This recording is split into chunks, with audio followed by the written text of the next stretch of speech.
Chers amis, bonjour. Soyez les bienvenus à Dakhla. Je remercie l'Association des médecins de Casa Centre de m'avoir invité. Je remercie les laboratoires Botu pour leur support et leur soutien à la formation médicale continue. Le plaisir est pour moi aujourd'hui de vous traiter une question qui vous intéresse tous. Et je pense qu'il représente quelque chose comme 30% de votre consultation, sinon plus, ça dépend des uns et des autres. Mais dans tous les cas, c'est un motif de consultation très très fréquent. C'est le syndrome du côlon irritable, ce qu'on appelait dans le temps la colopathie fonctionnelle. C'est de la pathologie qui intéresse le médecin généraliste par excellence. Et dans cette présentation, je vais vous présenter vraiment les choses qui vous intéressent. De quoi va-t-on parler ? Quel bilan demander aujourd'hui ? Vous savez que ces malades viennent souvent avec des dossiers qui pèsent lourd. Il a tout fait. Il fait le scanner, il fait le colo, il fait le fibro, il fait tous les examens du monde. Finalement, on lui dit, monsieur, tout est normal. Et il déprime. Il ne comprend pas. Il ne comprend pas. Et qu'est-ce qu'il fait ? Il va changer de médecin. Et souvent, ils vont venir vous voir avec un bilan qui pèse très lourd.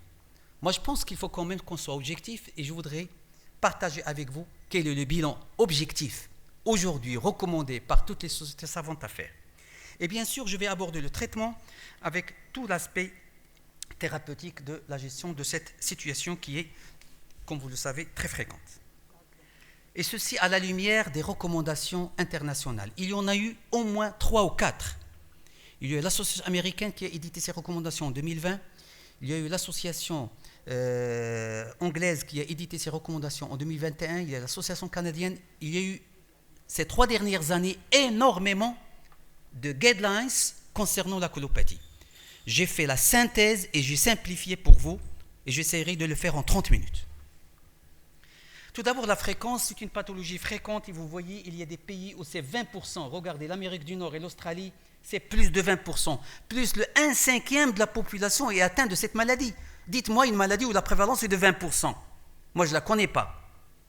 Donc, c'est quelque chose de très fréquent. Et on le constate, et on le voit dans notre pratique de tous les jours, douleur abdominale, ballonnement, trouble transit. Ça, on en voit tout le temps dans nos consultations. La femme est 2 fois, sinon 3 fois plus touchée que l'homme. Et ça, c'est une réalité. Regardez-moi cette étude. C'est presque 55 études, 160 000 patients inclus, et vous voyez que la prévalence chez la femme est de 14% contre quelque chose de 9% pour l'homme. C'est une pathologie par excellence de la femme, bien sûr, l'homme aussi est atteint, et la prévalence est de 9%. Comment on fait le diagnostic ? Et vous allez voir que le diagnostic, il est fait sur des éléments cliniques. On fait le diagnostic sur des éléments clinique, c'est important. C'est l'interrogatoire et l'examen clinique qui fait le diagnostic le plus souvent. C'est quoi ? C'est quelqu'un qui a des douleurs abdominales récurrentes, anciennes de plus de 6 mois. On ne dit pas à quelqu'un qui a une colopathie fonctionnelle, qui a une douleur qui a duré 2 semaines et elle a disparu. Jamais de la vie. Il faut que ça soit quelque chose de chronique. Il faut que ça dépasse 6 mois. Et c'est à partir de 6 mois qu'on dira, là, ça peut être un syndrome S2I. Le syndrome S2I, c'est le syndrome de l'intestin irritable EI pour les deux, pour cette composante. Donc, je vais l'appeler syndrome S2I pendant toute ma présentation. Deuxièmement, il est accompagné par 2 signes parmi ces 3. Les malades sont soulagés par l'émission de gaz et de sel.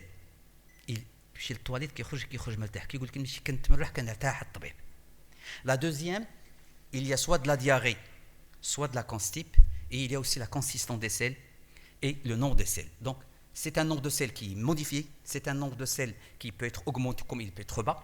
Donc, il y a 3 types de syndrome du côlon irritable. Il y a le syndrome du côlon irritable avec diarrhée prédominante, il y a le syndrome du côlon irritable avec constipation prédominante, et il y a la forme mixte où le malade fait des alternances de diarrhée et de constipation. Je ne vous apprends rien. Mais les recommandations anglaise, publiée en Goethe il y a 3 mois, en 2021, ajoute une 3e notion que vous connaissez tous. Il ne faut pas qu'il y ait des signes d'alarme. Il ne faut pas qu'il y ait des signes d'alarme. Quels sont ces signes d'alarme ? Eh bien, les signes d'alarme, c'est l'âge au-delà de 50 ans, la présence de sang ou d'anémie, ça on est d'accord. Les symptômes nocturnes, l'amaigrissement, l'apparition ou la modification récente des symptômes. Et ça, c'est un point important. Et les symptômes nocturnes. Un patient qui présente de la diarrhée et qui va se réveiller la nuit pour aller faire ses besoins, il est organique, il n'est pas fonctionnel. Ce n'est pas un syndrome S2I. Le syndrome S2I ne se réveille pas la nuit pour aller faire ses selles. Attention mes amis, c'est quelque chose qui est constant. Un patient qui a des troubles de transit, qui se réveille la nuit pour aller aux toilettes, il est organique, il faut l'explorer. Ce n'est pas un fonctionnel. Le fonctionnel, le soir, il ne va pas se réveiller pour aller aux toilettes. Jamais de la vie, il le fera. La deuxième chose qu'il faudra vraiment garder à l'esprit, c'est un patient que vous avez étiqueté syndrome de l'intestin irritable. Et les syndromes S2I. Vous allez le suivre sur des années. Mais il a le droit de faire un cancer du côlon un jour. Il a le droit de faire une intolérance à quelque chose un jour. C'est-à-dire, autrement dit, il a le droit de faire une maladie organique un jour. Il ne va pas garder syndrome intestin irritable pour la vie. Et souvent, nous, ces malades, on les prend à la légère dans nos consultations. De la colopathie, et on va essayer de faire rapidement, on va faire une prescription, il part. Attention, je peux être porteur d'un syndrome de côlon irritable, mais je peux développer une maladie organique un jour. Comment je vais le savoir? C'est quelque chose de très important. Toute modification récente d'une symptomatologie ancienne doit attirer votre attention. Et il doit vous amener et vous devez faire les pendules et remettre les pendules à zéro. C'est-à-dire, je dois réexplorer ce patient. J'étais à 3 selles par semaine. J'y vais régulièrement aux toilettes, rarement, mais 3 selles. Vous m'avez qualifié de syndrome S2I, constipation prédominante. Un jour, je viens vous voir, docteur, je fais une selle tous les 10 jours depuis maintenant 2 mois. Il faut absolument s'arrêter. Mais qu'est-ce qui se passe? C'est une modification récente d'une symptomatologie ancienne. Je remets les pendules à zéro. Donc, 2 choses s'il vous plaît. Symptomatologie ancienne qui s'aggrave récemment et symptômes nocturnes. Ça, c'est de l'organique, ce n'est pas du fonctionnel. Il faut savoir classer, j'en ai parlé, diarrhée dominante, constipation dominante, alternance diarrhée-constipation. Et là, je vous réfère à l'échelle de Bristol que vous devez avoir dans votre bureau pour faciliter la tâche. Moi, je l'ai dans mon bureau. Et j'ai demandé à beaucoup de laboratoires de l'imprimer et de la mettre à disposition d'un praticien. Pourquoi? Parce que ça facilite la tâche pour classer. Il est comme ça. Il est 1 et 2, c'est S2I type C, c'est-à-dire constipation prédominante. Il est comme ça, les selles dialyse sont comme ça. Et les diarrhées prédominantes. Il est entre les deux et les formes mixtes. Cette échelle de Bristol, il est aujourd'hui recommandée par tout le monde, à travers le monde entier. C'est comme ça qu'on classe le syndrome S2I chez l'échelle de Bristol. Quoi de neuf dans la pathologie en 2021? Une chose sort aujourd'hui en tête de liste. C'est le microbiote. Je ne sais pas ce que vous voyez bien, sinon je demanderai à la régie d'éteindre la lumière, ça serait meilleur. Les amis verront mieux. Si vous pouvez éteindre la lumière, ça serait bon. Là, vous avez les anomalies et la dysbiose. C'est aujourd'hui l'une des premières hypothèses évoquées. Vous allez voir quel est l'impact thérapeutique. Quel est l'impact thérapeutique? La deuxième, c'est le problème de l'alimentation. Et vous allez voir aujourd'hui qu'il y a 2 choses à éviter pour les syndromes S2I. Ça va les améliorer de manière franche. Et 3, vous avez le problème de la viscérosensibilité. Il y a un 3e composant qui va entrer, qui dépasse de loin les antispasmodiques, et c'est ce qu'il faut donner aux malades pour les améliorer. On aura l'occasion de le voir. La prise en charge du syndrome S2I a complètement changé, mes amis, aujourd'hui. Et je vous demande vraiment de suivre parce que vous allez voir que la prise en charge des malades va changer. Quel est le bilan minimum à faire? Le bilan minimum à faire, c'est celui-là. On ne peut pas classer un malade syndrome S2I si on ne fait pas une énumération formule, si on ne fait pas une CRP. Ça, c'est pour éliminer une maladie inflammatoire. Et s'il y a de la diarrhée, il faudra absolument faire une calprotectine à tout le monde. Il n'y a pas un malade qui va venir vous voir pour douleur abdominale chronique avec diarrhée et chez qui vous n'allez pas demander la calprotectine. Vous allez louper l'occasion de faire le diagnostic d'une maladie de Crohn. vous allez louper de faire le diagnostic d'une maladie inflammatoire, RCH. Vous allez louper le diagnostic d'une colite microscopique et combien elles sont fréquentes. Tout patient qui a des symptômes qui durent plus de 6 mois, douleur abdominale banale, conservation de l'état général bien sûr, sans aucun symptôme associé, vous devez demander la calprotectine. Et bien sûr, la TSH. Que le malade soit constipé, que le malade soit diarrhéique. L'hypothyroïdie donne de la constipation. L'hyperthyroïdie donne de la diarrhée, avec parfois conservation de l'état général. Je me rappelle le cas d'une enseignante de notre faculté qui avait une constipation qui l'a traînée depuis toujours.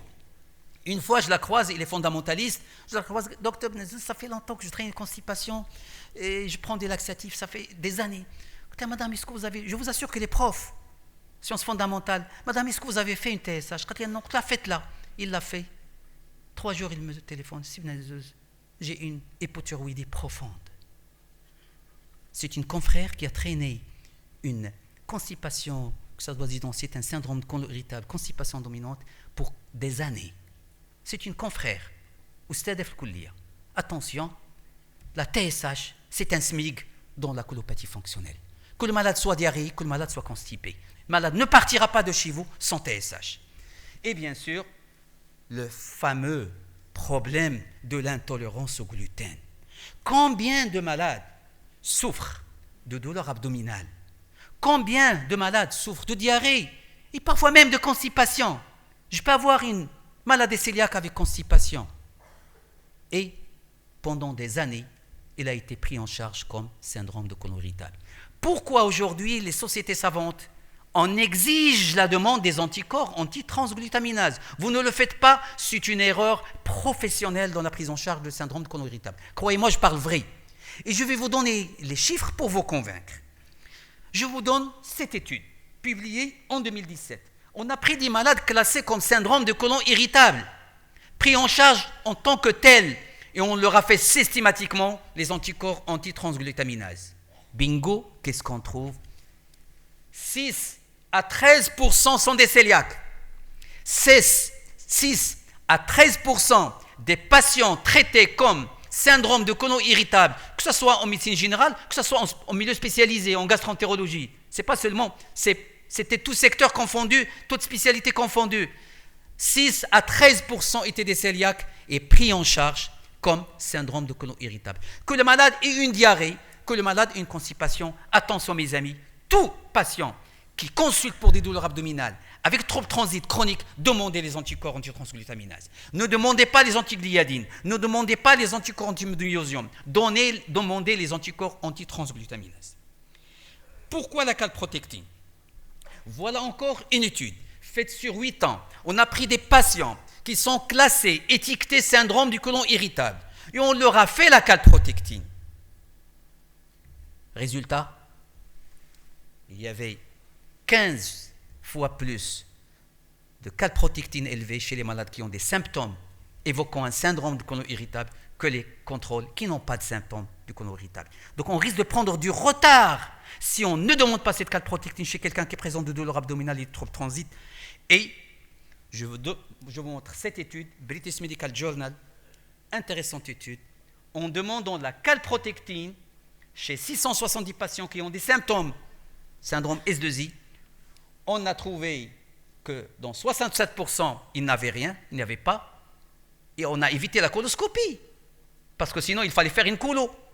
En demandant la calprotectine chez des malades qui ont de la diarrhée, chez qui on suspecte une Mickey, le fait que la calprotectine est normale, vous ne demandez pas de coloscopie, c'est fini, on élimine la coloscopie. On a réduit le taux de demande de coloscopie en faisant de la calprotectine chez des malades qui présentent des symptômes évocateurs de syndrome S2I par un ratio de 67%. C'est quand même formidable. Une coloscopie, ça coûte dans les 3 000, une calprotectine, ça coûte dans les 610 dirhams. Et ça peut même baisser si le nombre de demandes augmente. Aujourd'hui, ce n'est pas très demandé. Mais le jour où les laboratoires, le nombre de calprotectine demandées va élever, le prix va chuter. Il peut descendre même à quelque chose comme 300 dirhams. Aujourd'hui, malheureusement, ça reste cher. Demander la calprotectine chez des malades vous permet de sélectionner ceux qui ont des Mickey et ceux qui ont un marqueur simple. On le fait dans les selles. Et on n'a pas besoin de faire une coloscopie. Voilà comment on gère la calprotectine. Vous avez un patient qui a des troubles digestifs avec diarrhée et on suspecte une maladie inflammatoire, on demande donc la calprotectine fécale. Il est inférieur à 50, le malade ira chez lui chercher autre cause, mais ce n'est pas une Mickey. Une calprotectine inférieure à 50 élimine une Mickey, on est d'accord? Élimine, je dis bien, élimine une maladie inflammatoire. Une calprotectine supérieure à 150, ce patient a un problème. Ça peut être une Mickey. Sachez que la calprotectine peut être augmentée dans toute pathologie qui peut donner des lésions muqueuses. Un cancer peut avoir une calprotectine élevée. Une tuberculose peut avoir une calprotectine élevée. Une gastroentérite, une parasitose, tout ce qui peut ulcérer, inflammer la muqueuse digestive. C'est un marqueur de l'inflammation au niveau du tube digestif. Au niveau du tube digestif. Donc chaque fois que vous avez une calprotectine élevée, il y a une maladie organique. Et s'il dépasse 150, 200, 300, 400, ça c'est la maladie inflammatoire, c'est le Crohn ou la RCH. Dans les autres maladies, dans la tuberculose, dans le cancer, il est aux alentours de 100, 150, 200. Lorsqu'il dépasse 200, 300, 400, ça c'est le Crohn, ça c'est la RCH. Il faut savoir aussi une chose, que les anti-inflammatoires, les IPP, peuvent augmenter la calprotectine. Chaque fois que vous avez un malade chez qui vous voulez demander la calprotectine, posez la question. Monsieur, vous prenez les anti-inflammatoires, vous prenez les IPP, s'il les prend, il faut les arrêter 2 semaines. Et faire la calprotectine après 2 semaines pour avoir une valeur qui reflète la réalité.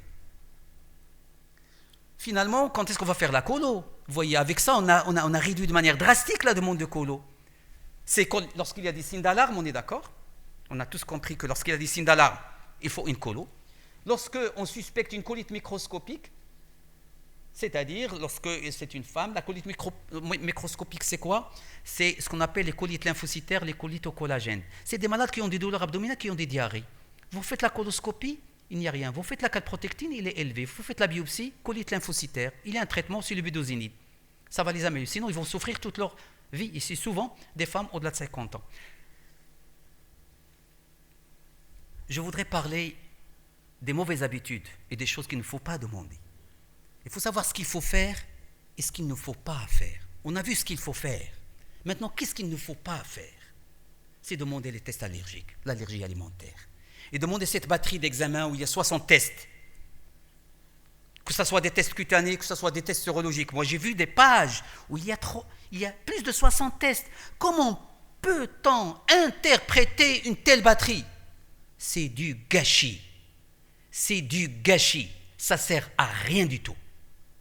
Ces tests cutanés en batterie demandés à la vrac ne servent à rien du tout et c'est des dépenses d'argent inutiles pour vos malades. La deuxième chose, le dosage d'IgE. Faible sensibilité. Peut-être dans l'asthme, il est important, mais dans l'allergie alimentaire, pas de grande utilité. Et je vous donne les recommandations de 2021. Je pense que vous avez compris ce qu'il faut faire. Toujours exclure une maladie cœliaque. La demande d'anticorps anti-glutamine est une obligation. La calprotectine fécale et la CRP, c'est une obligation. On ne fait pas de coproculture. Il ne faut pas la coloscopie à tout le monde. On fait la coloscopie à ceux qui ont des signes d'alarme ou à ceux qui ont des symptômes qui se sont modifiés récemment ou à ceux qui ont une calprotectine qui dépasse 150. Le reste, on ne fera pas. On traitera et on surveille. On ne fait pas de test d'allergie alimentaire. Ça ne sert à rien. Et pour la constipation réfractaire, les malades qui ont un syndrome S2I avec constipation prédominante, comment les gérer? Eh bien, comment les gérer? Ça, c'est un point très important. Vous savez, en gastroentérologie, il y a 3 pathologies qui peuvent donner de la constipation. Il n'y a pas que le syndrome S2I qui donne de la constipation. Je ne parle pas du cancer, je ne parle pas des maladies organiques, je ne parle pas des sténoses, je parle de la pathologie fonctionnelle. Le patient, vous l'examinez, vous faites tout, il n'a rien. Et pourtant, ces 3 constipations qui sont différentes. Je voudrais les classer, mais en faisant la sémiologie, parce qu'on est en médecine générale, on fera de la bonne sémiologie. Un patient, il y a 3 types de constipation fonctionnelle. Il y a la constipation fonctionnelle à transit lent, c'est le côlon qui ne contracte pas, c'est ce qu'on appelle le msran meguez, ça c'est une pathologie. Il y a la constipation parce que le patient a un problème au niveau anal, c'est ce qu'on appelle la constipation terminale. Les selles arrivent au niveau du sigmoïde, les selles arrivent au niveau du rectum, mais il ne peut pas les éliminer. Il est constipé, mais ce n'est pas le même que le premier. Le premier, c'est un temps de transit qui est lent, c'est l'inertie colique. Le deuxième, c'est le problème, il est au niveau anorectal. Et le troisième, c'est le malade qui a le syndrome S2I. Donc nous avons 3 types de patients qui vont se présenter à vous pour constipation, mais ce n'est pas la même maladie. Comment va-t-on faire la différence avec des choses simples, élémentaires, bases sémiologiques? On revient à la 3e année médecine. Un patient qui a des symptômes très anciens, qui a des selles rares, كتقول له واش كتحس براسك باغي تمشي للطواليت كيقول لك الطبيب هذاك هو النهار المسعود كدوز 10 ايام وما كنحسش بها. Vous savez pourquoi? Parce que les selles n'arrivent pas au niveau du rectum. Les selles, ils sont dans le côlon droit, ils sont dans le côlon sigmoïde, ça stagne. Et lorsque vous faites le toucher rectal à ce malade, l'ampoule rectale est tout le temps vide. Donc un malade qui se présente à vous avec des selles rares, constipé, il ne sent pas le besoin d'aller aux toilettes, il n'a pas de douleur, vous lui faites le toucher rectal, l'ampoule rectale est vide, c'est une constipation par anomalie de progression et ça s'appelle l'inertie colique, sa prise en charge est à part. Un deuxième patient, il est constipé, mais il a un besoin permanent, tout le temps il va aux toilettes, il n'arrive pas à évacuer. Il peut aller 2-3 fois, et chaque fois qu'il sort des toilettes, il est insatisfait. Celui-là, lorsqu'il part, une fois toutes les semaines, il est satisfait, il est content parce qu'il évacue. Celui-là, il n'arrive pas à évacuer. Donc celui-là a besoin d'aller aux toilettes tout le temps, il n'est pas satisfait. Vous faites les toucher rectal, qu'est-ce que vous trouvez? Une ampoule de rectal plein de matière. Une ampoule rectale plein de matière. Celui-là, il a une constipation par anomalie d'évacuation. Celui-là, il a une constipation par anomalie de progression. Leur prise en charge n'est pas la même. Celui-là, qui a des douleurs au premier plan, Hada, il n'a pas mal, Hada, il n'a pas mal. Je n'ai pas cité de douleur jusqu'à présent. Les deux n'ont pas mal. Le troisième, il aura mal tout le temps. Il aura des ballonnements et il aura, bien sûr, soit de la constipation, soit de la diarrhée, mais parfois, c'est de l'alternance diarrhée-constipation. Donc voilà, on a pu classer les malades rien que par des éléments cliniques. On n'a pas besoin de demander des explorations. Il y a le bon sens, il y a la sémiologie. Et pourquoi c'est important de faire la part des choses?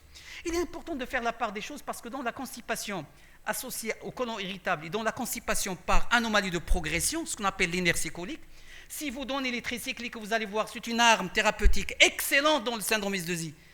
Il est très mauvaise dans la constipation par anomalie de progression. Vous allez aggraver le patient.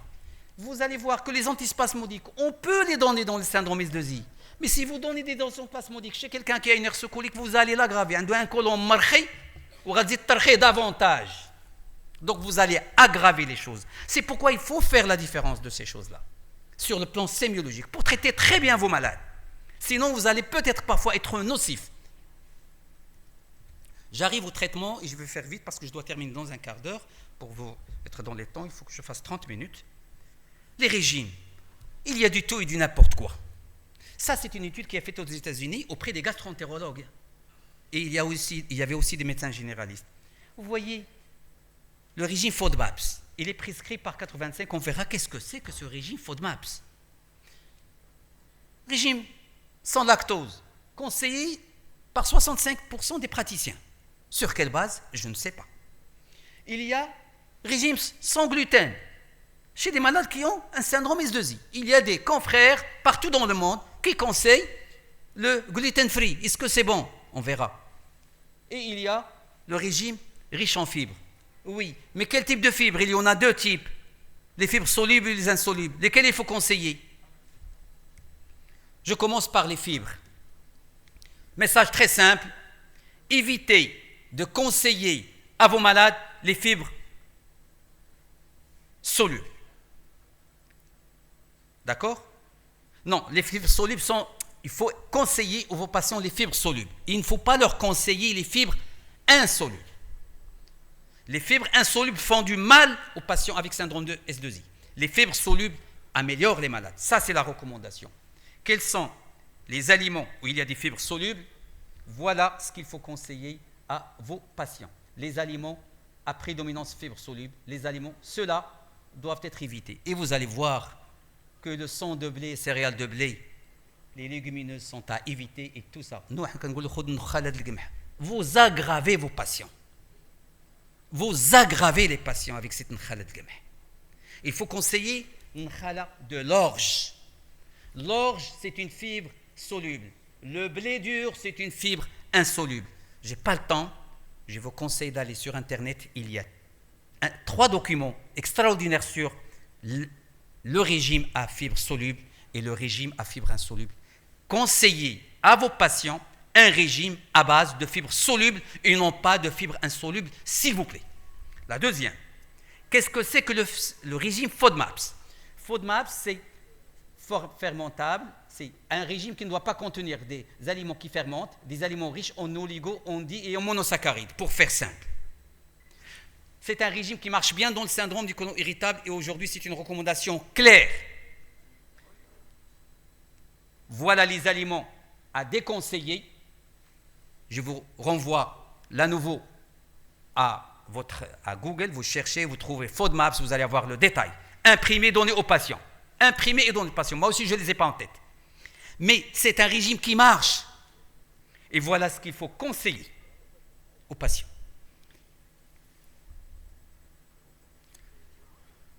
Pour résumer, quel régime? 2 messages, s'il vous plaît. Régime riche en fibres solubles et régime pauvre en FODMAPs. Ça s'arrête là et tout le reste n'a aucune preuve scientifique. Les antispasmodiques, c'est notre arme principale. Mais mes amis, je vais vous surprendre ce matin. Les antispasmodiques servent peu ou pas dans la colopathie fonctionnelle. Servent peu, et je mesure mes mots, peu ou pas. Pourquoi? Parce que parmi tous les antispasmodiques, seulement 4 marchent dans la colopathie fonctionnelle. Et même ces 4, c'est un effet minuscule. Et les autres n'ont pas d'effet.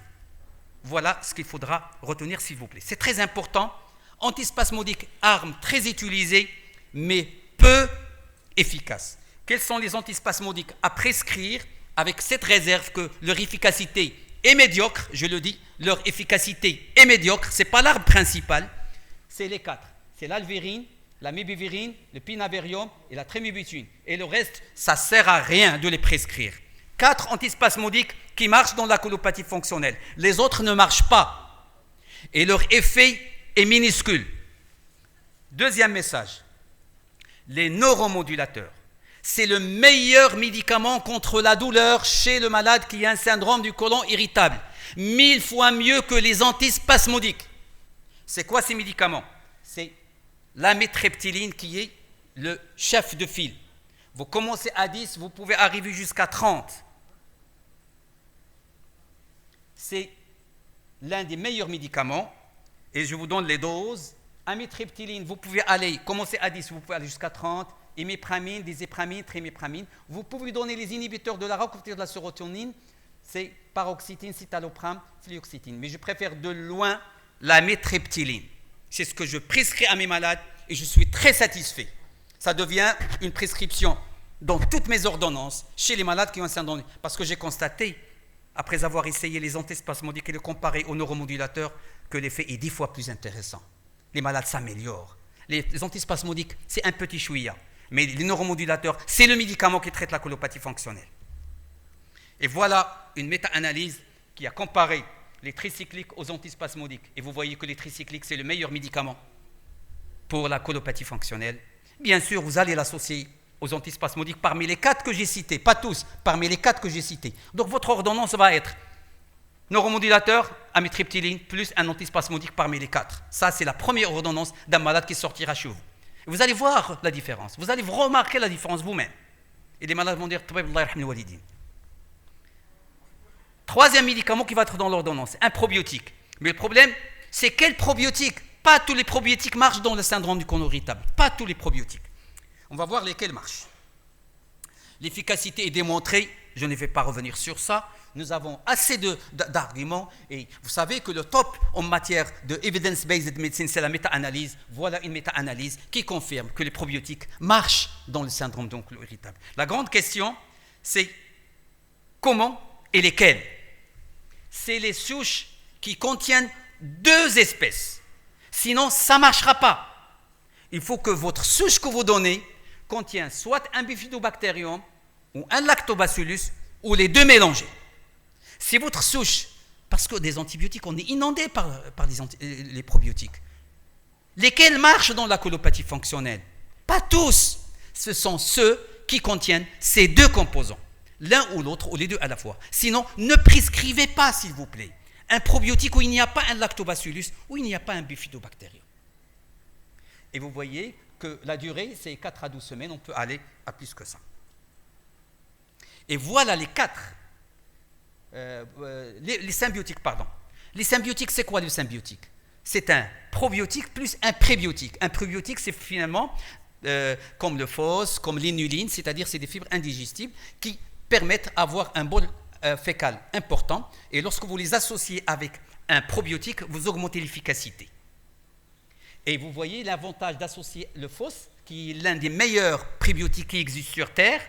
C'est ce qu'on appelle le phos, c'est le fructo-oligosaccharide. C'est un excellent prébiotique. Si vous l'associez à un probiotique, et là je vous donne les recommandations de l'Organisation mondiale de gastroentérologie, vous allez augmenter le nombre de bifidobactériens, c'est-à-dire ça va permettre aux probiotiques de se multiplier, ça va augmenter l'accroissement, l'augmentation de l'absorption du calcium, augmentation de bol fécal, raccourcir le temps de transit. Donc chez les malades constipés, vous allez réduire la constipation. Et bien sûr, ceci va avoir un impact clinique. Voilà une méta-analyse encore, où on a donné le phos avec un probiotique, et vous voyez que vraiment les malades se sont améliorés, et ça marche essentiellement chez qui? Chez les malades qui ont un syndrome de l'intestin avec constipation prédominante. Vous avez bien compris. Donc on donnera un probiotique chez tout le monde, mais on donnera un prébiotique associé à du phos, c'est-à-dire un symbiotique chez les gens qui ont un syndrome S2I avec constipation, parce qu'à partir du moment où il y a du phos, le malade va avoir un transit bien, il va avoir moins de douleur, il s'aballonnera moins. Donc probiotique plus prébiotique, c'est-à-dire symbiotique, bonne indication quand? Lorsqu'on a un syndrome de l'intestin irritable avec constipation prédominante.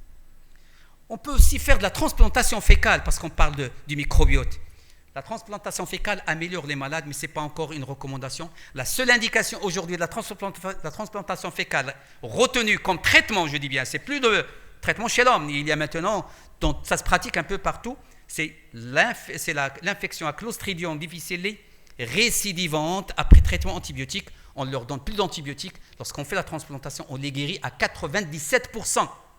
La transplantation fécale est aujourd'hui un traitement. La deuxième indication qui va venir, c'est la RCH. Il y a plusieurs essais, il y a au moins 4 ou 5 grandes séries sur la transplantation de la RCH, et c'est très prometteur. Et ça intéresse tous les domaines de la gastroentérologie, mais on a ces deux qui sont sortis. Un, l'infection à Clostridium qui est aujourd'hui un standard, après échec lorsque ça récidive, et probablement demain la colopathie fonctionnelle. Quels sont les médicaments qu'on donne lorsqu'on a de la diarrhée? On donne de l'opéramide, vous connaissez le fameux Imodium. Ça marche, mais attention, c'est un opiacé, il a des effets secondaires centraux. Donc, à utiliser avec modération lorsqu'il y a de la diarrhée.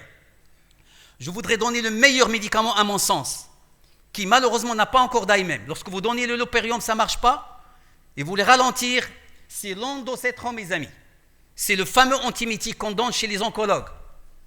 Je peux donner les noms, c'est le Zofran, c'est le Ancet, c'est l'Anzémet, c'est l'ondocétran.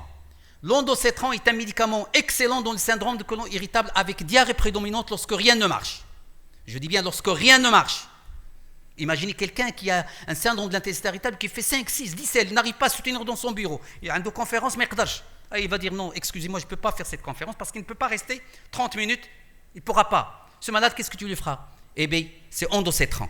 Il n'a pas l'AMM, mais je peux vous dire que je le prescris et je suis satisfait des résultats de ce médicament. On donne 4 mg x 2, on peut aller à 4 mg x 3, on peut aller même à 16 mg. Le rifaximin. Vous pouvez essayer la rifaximin avant d'aller à l'ondocétran. Rifaximin, c'est un nouveau antibiotique. Il est commercialisé au Maroc. Ce sont des comprimés à 200. Et vous donnez 500 matin et soir. C'est 550 dans l'AMM, dans les essais qui ont essayé la rifaximin dans le syndrome de côlon irritable. Ça peut améliorer un certain de vos malades qui ont un syndrome de côlon irritable avec diarrhée prédominante. Rifaximin comme traitement de deuxième ligne. Ça ne marche pas. Traitement de troisième ligne sur ondocétran. Donc voilà comment il faut faire en pratique. Première ordonnance, antispasmodique parmi les 4 que j'ai cités. Neuromodulateur, amitriptyline. Vous mettez un probiotique. Ça marche, on a gagné. Ça ne marche pas, on va aller à quelque chose de plus fort. On mettra rifaximin. Ça ne marche pas, on ira à l'ondocétran. Je parle des formes avec diarrhée prédominante. Les formes avec constipation C'est les laxatifs. Préférez les laxatifs osmotiques, c'est mieux. Le lactulose, c'est les meilleurs laxatifs, ceux-là. Ça, c'est les mauvais laxatifs à éviter. Et moi, je dirais, évitez tout ça, parce que tout ça, كاينين في المغرب ومخشيين وسط الدواء. ما كاينينش، ماشي السمية. Il y a des laxatifs où tu trouves 3 composants. Et le composant dangereux, il est masqué quelque part. Le bisacodyl, هذا كتعرفوه خطير وكاين في المغرب, il est vendu. Monsieur Contalax à éviter, s'il vous plaît, je le dis à haute voix. À haute voix. C'est un médicament efficace, mais pour une semaine. Le malade qui il faut réfléchir بوحده. Et c'est la colite laxative, c'est-à-dire diarrhée, hypoprotédémie, œdème, mélanose et voire même risque de cancer. Les deuxièmes types de... Regardez, tous ces laxatifs, ils existent. Le magnésium, il y a beaucoup de produits laxatifs à base de magnésium. Évitez-les, ils sont irritants, s'il vous plaît. Prescrivez cela.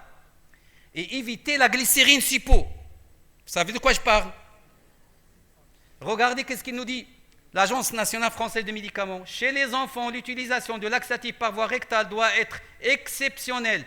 Risque d'entraver le fonctionnement normal du réflexe de la défécation. Tout enfant qui a reçu de la glycérine en suppo pendant longtemps, pendant l'enfance, il sera un malade qui a une constipation par anomalie. Parce qu'il ne sait pas déféquer, il n'a pas appris à le faire. Il n'a pas appris à le faire. S'il vous plaît, dites ça aux mamans. Parce que les mamans cherchent la solution de facilité.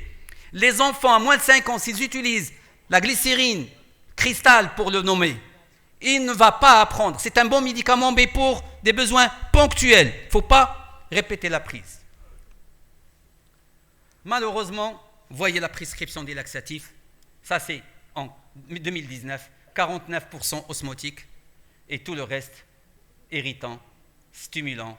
Les mucilages, c'est rare. On prescrit encore quelque chose comme 40% des laxatifs à ne pas prescrire. À ne pas prescrire. Ça, c'est statistique Maroc 2019. Changeons nos habitudes, s'il vous plaît, c'est très important. On a fait tout ça, ça ne marche pas, le malade a toujours sa constipation. Le meilleur médicament, c'est celui-là, je vous fais fi de cela, c'est le Constella. Pourquoi le Constella? Parce que méta-analyse, c'est le médicament, je dirais pas miracle, de dernier recours pour quelqu'un qui a un syndrome S2I et qui a une constipation. Vous savez qu'il y a des gens qui peuvent se suicider à cause d'une constipation. J'ai eu une fille, Jossas de l'Oriental, une selle tous les 2 mois. Il a 27 ans. On lui a fait une colectomie subtotale, mes amis. Je vous jure que je lui ai fait une colectomie. J'ai enlevé tout le côlon, خلينا sigmoïde de le rectum, et il se porte à merveille, il est content. Donc on peut aller même à la chirurgie dans l'inertie colique. Ça, c'est la constipation par anomalie de progression. Attention, les malades fonctionnels, et je termine sur ça, il ne faut pas négliger leur souffrance. Il ne faut pas les prendre comme des malades qui n'ont rien. Il ne faut pas leur faire des consultations à la va-vite. Ils peuvent développer des maladies organiques au cours de leur suivi. Je vous demande de les prendre en charge comme tous les malades. Une excellente étude a été faite sur la qualité de vie chez ces malades. Il est montré par 1 + 1 = 2 que leur qualité de vie est aussi détériorée que les malades qui ont des Mickey, que leur qualité de vie est aussi détériorée que les malades qui ont des insuffisances rénales. Une jeune qui veut se suicider à cause d'une maladie fonctionnelle. Je vous remercie.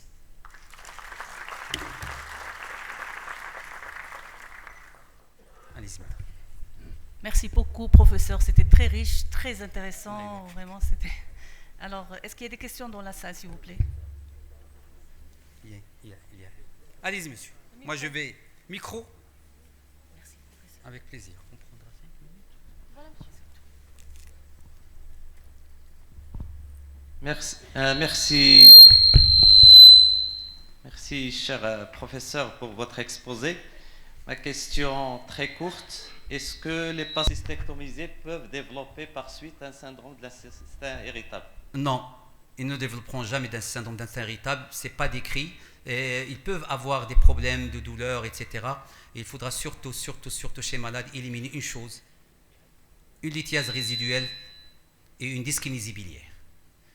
Mais le syndrome de l'intestin irritable et la cholécystectomie, il n'y a pas suffisamment d'arguments pour incriminer la cholécystectomie. D'ailleurs, la physiopathologie, je ne l'ai pas du tout citée.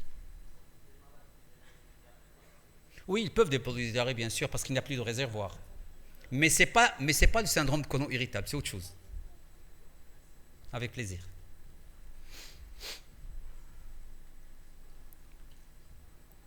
Madame? Micro?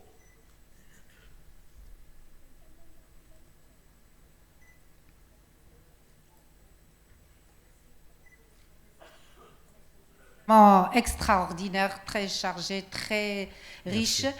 Alors j'ai une petite question. Une calpoprotectine entre 100 et 150, faut-il la répéter pour éliminer une Mickey? La première des choses à faire, madame, et je te félicite par rapport à cette question, une calprotectine entre 50 et 150, ce qu'on appelle la zone grise. Une zone grise, c'est souvent une maladie infectieuse passagère. Petite gastroentérite, mais aussi iatrogène, prise d'AINES, prise d'aspirine, prise d'IPP.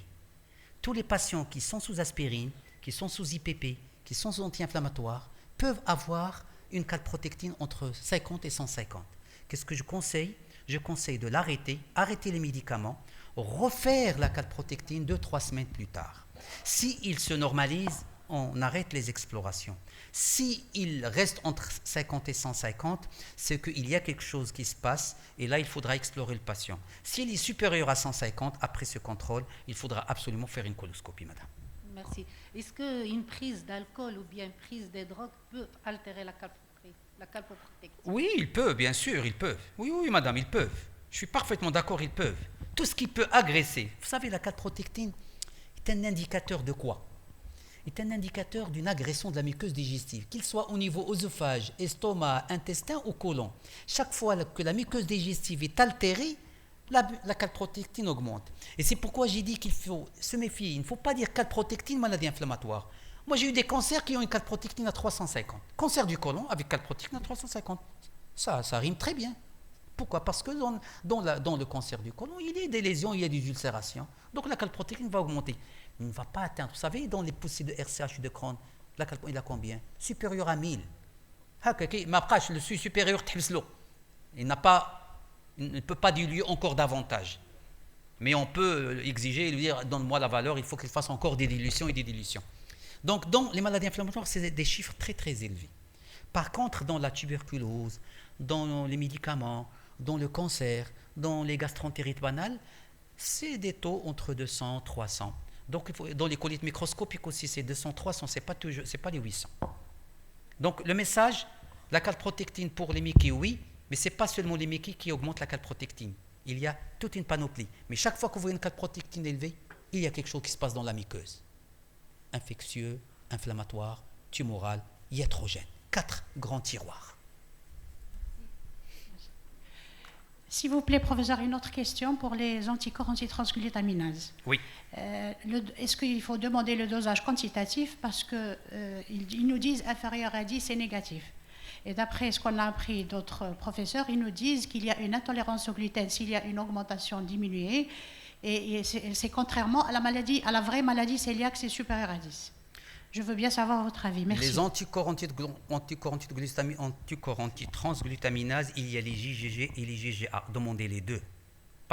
C'est IgG, IgA. C'est important. Et si vous avez un doute quelconque sur un déficit en immunoglobulines totaux, je peux avoir une RCH avec des anticorps qui sont faussement négatifs parce que le réservoir, je n'ai pas d'immunoglobulines, c'est-à-dire j'ai un déficit immunitaire.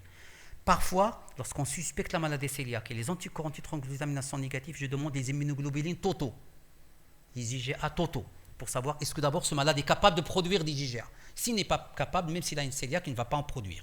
Donc IgG, IgA, bien sûr, les taux ils sont classiques, c'est décrit par les laboratoires. Dès que c'est positif, c'est fini. C'est une maladie cœliaque.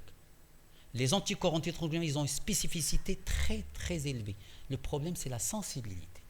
10% jusqu'à 15% des malades sont d'authentiques malades cœliaques avec des anticorps négatifs. Donc, je mettrai tout pour éliminer une maladie cœliaque, c'est les autres éléments sans les anticorps. Un malade qui a une ferritine basse, un malade qui a une anémie, un malade qui n'a pas de diarrhée. Si je ne trouve rien, je fais la biopsie duodénale et c'est l'atrophie, et surtout pas seulement l'atrophie, il y a un signe histologique aujourd'hui qui est le premier stade de la maladie cœliaque, c'est la lymphocytose intraépithéliale. Normalement, nous avons 10-15. Les cœliaques, tous, c'est 30-40. et au-delà. Et c'est le premier stade de la maladie. Donc je peux avoir un anticorps antitransglutaminase négatif, je fais ma biopsie, je n'ai pas d'atrophie, mais j'ai une lymphocytose, c'est un cœliaque probable. Je voudrais, merci professeur Nazouz pour ce brillant exposé. J'ai été un peu déconcerté en fin de votre intervention sur la chirurgie en matière de la S2I. Quand on est devant une patiente à risque suicidaire et tout ça, pour amputer, enlever tout un côlon et laisser le sigmoïde. C'est l'inertie colique. Oui. Avec quelle facilité. Ah oui, on ne le fait pas tout le temps. Oui, voilà. Je voudrais justement savoir non. Pour un médecin praticien, c'est vraiment... Mais croyez-moi... Il y a tout un bilan et toute une réflexion avant de couper tout ça. Bien sûr, obligatoire. Vous savez, l'inertie colique est une maladie terrible. Il y a des gens qui font une selle tous les 2 mois. Ma malade faisait une selle tous les 2 mois. Et bien sûr, c'est coloscopie, c'est TSH, c'est hypothyroïdie, c'est tout. La manométrie, l'épreuve d'expulsion au ballon pour voir ce qui n'est pas un problème. Parce que parfois, on peut avoir une inertie colique avec une anomalie d'expulsion de ballon. Donc, il y a une anomalie sphinctérienne associée et le malade ne va pas s'améliorer. Ces malades, il faudra les explorer au stade, et je te félicite d'avoir posé cette question. Les malades qui ont une constipation sévère, il faudra les explorer de manière pertinente, parce que parfois on peut avoir une inertie colique associée à une anomalie d'évacuation. On leur fait tous avant de le... J'en ai opéré dans ma carrière 2 patients pour inertie colique. Ça fait maintenant presque depuis 85, disons depuis 86 que je suis en gastroentérologie, ça fait une vie. Et j'en ai fait 2 colectomies subtotales chez des gens qui ont des inerties coliques, mais vraiment extrêmes. Mais la plupart, on arrive à les gérer. C'était juste pour mettre le point sur un point important, la souffrance de ces malades. Lorsque quelqu'un vient vous dire, docteur, je vais me suicider, et sa maman m'a dit, شوف السي بن عزوز هاد البنيه راه غادي تقتل راسها. اقسم لك بالله sa maman قالت لي هاد البنت غتقتل راسها. Et bien sûr, avec un chirurgien senior qui est le professeur Belkouchi, on a fait tout le nécessaire et on a tiré juste. Mais je voudrais exactement te dire ça, on ne fera pas ça à tout le monde. Je te dis, on l'a fait 2 fois et il faudra absolument explorer les malades. S'assurer qu'il n'y a rien et s'assurer qu'il n'y a pas une anomalie d'évacuation associée, c'est-à-dire mano et épreuve d'expulsion au ballon, mais là on entre dans la spécialité, c'est des choses rares. Merci beaucoup, professeur. S'il vous plaît, c'est la dernière, Allah yakhalik Sibn Azouz. Oui. C'est le docteur Tadlaoui, chirurgien à Casablanca. Merci beaucoup, Tabarakallah, il est toujours captivant par tes interventions. Je voudrais faire profiter la salle d'une question qu'a soulevée mon confrère à propos de la diarrhée post-cholécystectomie. Je remarque, pratiquement c'est quotidien. Ils font beaucoup de diarrhée. Quel est le lien et quelle est l'explication physiopathologique de la chose et qu'est-ce qu'il faut donner? Est-ce que des mesures il faut donner de la cholestéramine, mais on ne va pas la conseiller à tout le monde. C'est le problème des acides biliaires, malheureusement. Tu sais que tu n'as plus de réservoir, donc tu as un intestin qui est inondé par des acides biliaires.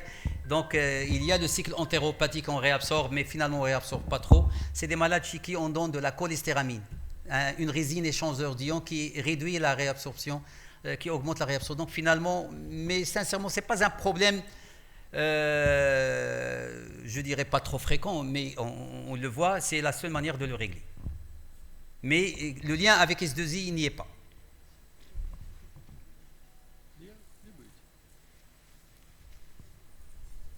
Merci beaucoup, Oustad. Avec plaisir, le plaisir est pour moi. Et bonne continuation et bonne journée. Merci. Barakallah alayk, Oustad.